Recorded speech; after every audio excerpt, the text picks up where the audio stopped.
પાટણ જિલ્લાના રાધનપુર તાલુકાના ward number 7માં આવેલી ખુલ્લી ગટરમાં એક બાળકી ખાબકતા રાહદારીઓ દ્વારા તેને બહાર કાઢી બચાવી દેવામાં આવી હતી। ત્યારે આ પ્રકારનો અકસ્માત ભવિષ્યમાં ન સર્જાય તે માટે પાલિકા તાત્કાલિક ઘટનાને બંધ કરે તેવી સ્થાનિકો દ્વારા માંગ કરવામાં આવી હતી।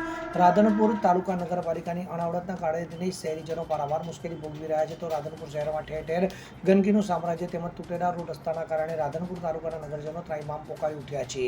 ત્યારે ચોમાસાના સમયે શહેરના વિવિધ વિસ્તારોની ખુલ્લી ગટરોના કારણે પણ અવારનવાર નાના મોટા અકસ્માત સર્જાવાની સંભાવના વચ્ચે આજરોજ ગુરુવારના રાધનપુર તાલુકાના વોર્ડ નંબર 7 વિસ્તારમાં આવેલી ખુલ્લી ગટરમાં એક માસૂમ બાળકી ખાબકતા અફરાતફરી મચી જવા પામી હતી। તો ખુલ્લી ગટરમાં પડેલી માસૂમ બાળકીનો આવતા જતા રાહદારીઓ દ્વારા તાત્કાલિક બહાર કાઢી તેનો જીવ બચાવતા પરિવારજનો સહિત શહેરીજનોએ માસૂમનો જીવ બચાવનાર રાહદારીનો આભાર વ્યક્ત કરી પાલિકા સત્તાધીશો તેમજ આ વિસ્તારમાં રહેતા સ્થાનિક ધારાસભ્યો સહિત રાજકીય સામાજિક આગેવાનો સહિત પાલિકા સત્તાધીશો ઉપર રોષ વર્ષાવ્યો હતો અને તાત્કાલિક ધોરણે રાધનપુર શહેરની ખુલ્લી ગટરો સુરક્ષિત બનાવવામાં આવે તેવી માંગ કરી હતી। અને જો આ ખુલ્લી ગટરો મામલે તાત્કાલિક ધોરણે કામગીરી કરવામાં નહીં આવે તો વિસ્તારના લોકો દ્વારા આંદોલન કરવાની ચીમકી પણ ઉચ્ચારવામાં આવી હતી। Bureau report CN24 news. હવે જુઓ દેશ દુનિયાની તમામ ખબરો તમારી આંગળીના ટેરવે। ઉઠાવો મોબાઈલ અને Google Play Store પરથી ડાઉનલોડ કરો અમારી CN24 ન્યૂઝ મોબાઈલ એપ।